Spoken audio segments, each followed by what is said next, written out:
ng'enteekateeka za National Unity Platform okuddamu ottalega eggwanga lyattu lyonna Uganda lineeno gye batuumye NUP Countrywide Tour Second Phase zinaatera okuddamu ng'ennaku z'omwezi 22 omwezi guno gwennyini gwe tulimu ogwa Mutunda omwaka 2024 nga zaakutandikira mu disitulikiti emanyikiddwa nga Kamuli ng'eneesangibwa mu Busoga. Aba NUP basazeewo okuwandiika ebbaluwa namutaayika ne bagisindikira poliisi nga bagezaako gitegeeza ku nteekateeka zaabwe ezigenda okuyinda.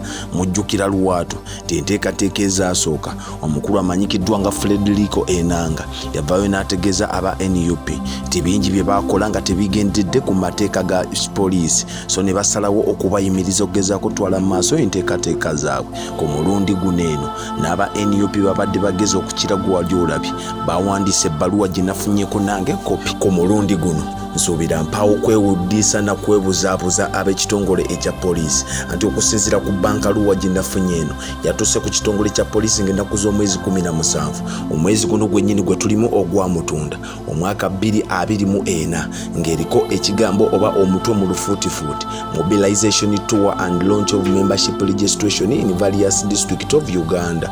Ogenda nga bakunga bepo n'okuwandiisa abamemba abapya mu kibiina kya NUP kw'ossa n'okuggulawo offices okwetula districts ez'enjawulo mu ggwanga lyattu Uganda. Mwattu gwe kankutegeeza olwaleero okusinziira ku ssemateeka addukanya eggwanga lyattu Uganda kikkirizibwa ekibiina bwe kiba nga kirina obusobozi okwetooloola eggwanga nga kigenda kyebuuza ku bawagizi baakyo bepo n'okuggulawo offices ez'enjawulo.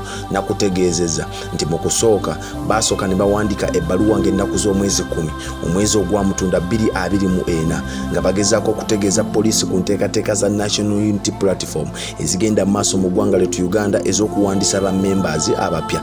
Ne ku mulundi guno bazeemu ne bawandiika ekiwandiiko nga kyawandikiddwa omukulu amanyikiddwa nga David Lewis Lubongoya ng'ono yakola nga ssaabawandiisi wa National Unity Platform.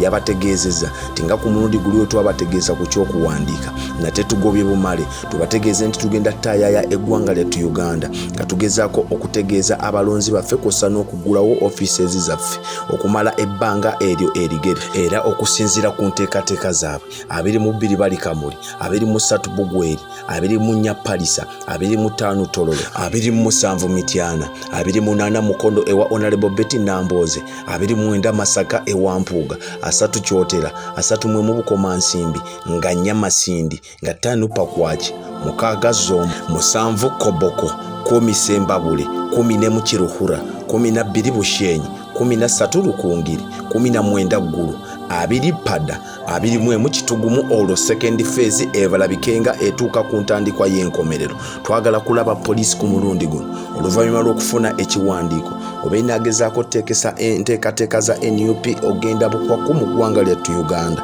Wabula gwe wenna ayagala okumanya ngenda kusaba myomyule enkuba tovaawo wano. TikTok account Omwana Soda, YouTube ebeera Export TV ng'ebeerayo interviews ne stories ez'amaanyi. Ogenda followinga bingi bikyajja.